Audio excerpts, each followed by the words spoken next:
What is the one thing you gotta have to be a land agent for RecLand? Now, hey, I'm not out here hustling agents right now.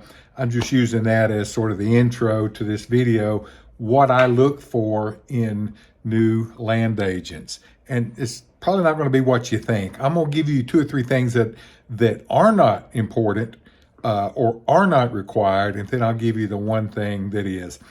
Over the last probably 4 weeks, I think we've had 6 different people reach out to talk to me about being a land agent for RecLand. One of them's already signed up. Another guy's doing the coursework. Had a guy this past Friday that's going to start down that road with the coursework. And then I had another gentleman today email me, and I'm just picking my brain, asking me questions about getting into this business. So this is a conversation I have quite a bit, many times over the year. And you multiply that over the 10 or 15 years been doing this, that's a lot of times I've had this conversation. So to be a land agent for RecLand, or to be a good land agent for anybody, do you have to be a hunter or a fisherman?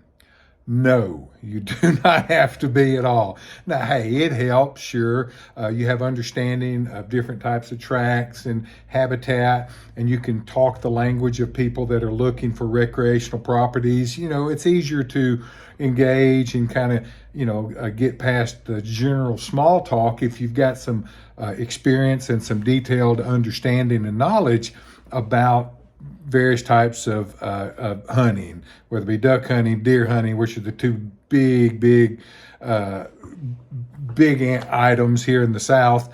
But all across the country, hunting, fishing, outdoors, yeah, it's helpful, but you do not have to be a hunter or a fisherman to be a good land agent. So next thing, do you need to be a forester or a farmer? No, it certainly helps. In our part of the world, we sell a lot of timberland, a lot of industrial timberland. People are looking for investment properties that they can grow timber on. People are also looking for farm ground. We've sold a lot of farms over the years. And so having that knowledge, that understanding of good timberland, being a forester, understanding, the economics and the things about farm ground, soils and chemicals and locations and markets and all that. Hey, that's invaluable. It's great. Now, don't get me wrong. That we've got guys that have all the experience, but you don't have to have that to be good at this business. Here's what you have to bring to the table if you want to be a good land agent, in my opinion. Now, to be a land agent at RecLand, you absolutely have to have this. To be a good land agent anywhere, it's my opinion, this is what you have to bring to the table. You got to be good people.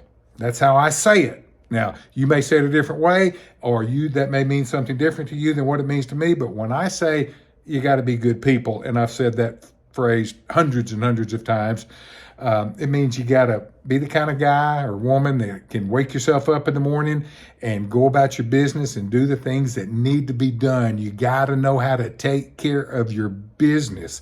And that means being able to follow up.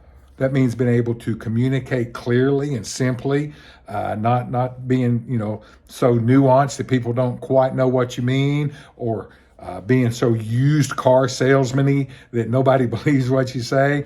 You got to know how to just communicate straightforward information in a regular, straightforward manner to normal people. You got to be able to communicate. And that means writing, that means voice, that means face-to-face. It's just, you got to know how to move information from one place to another in a way that people understand it and comprehend it and can act on it.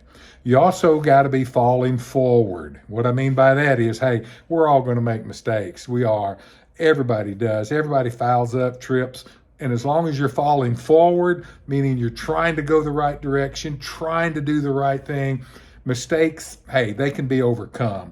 It's when somebody is calculating and deceptive, they're not falling forward, they're falling backwards. That's where the problem comes.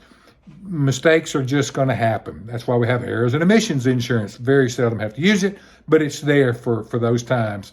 And most people understand if you own up to a mistake, you do all you can to fix it, correct it, deal with it, not hide from it. Most folks are going to accept that and are going to allow things to move forward.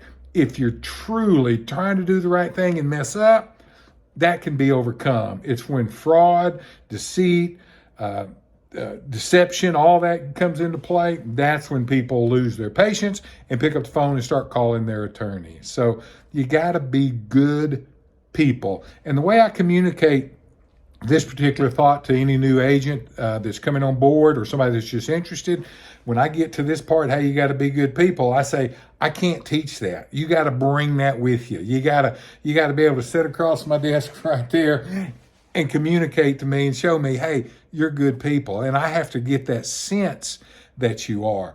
And then I tell them everything else can be taught. The rules and regulations, the laws of real estate, how to do all the paperwork, how to do contracts, how to do pictures, drone, video, how to do all the stuff, learning about timber, learning about farm ground, learning about recreational track, all that can all be taught. That's information and skills that a person can acquire. Being a good person, being that guy, that's something that should have taken a lifetime of working on and putting together, that you're now sitting across my desk right here. You're a good man, you're a good woman, you know how to tell the truth, you know how to work hard, you know how to follow up and take care of business and do things the right way. You've been doing it a long time before you got to this point. And if you bring that to the table, you can be a good land agent. The rest of it is just skills and information, and you can acquire all of that. So if you're looking at this business, the land agent business, it's a tough business. It's not near as sexy and glamorous as sometimes people make it out to be online, because we just show you the good stuff, the 5,000 acre listing. We don't show you all the hard work, the stuff that goes bad, all the disappointments, all the flaky buyers that back out at the last minute, all the sellers that give you a hard time because you're not doing things exactly the way they would do it if they had a real estate company. All that aside, you're a good man, you're a good woman, and you're willing to listen and learn, you can do pretty well in this business. Thank you for watching. Check out our other videos.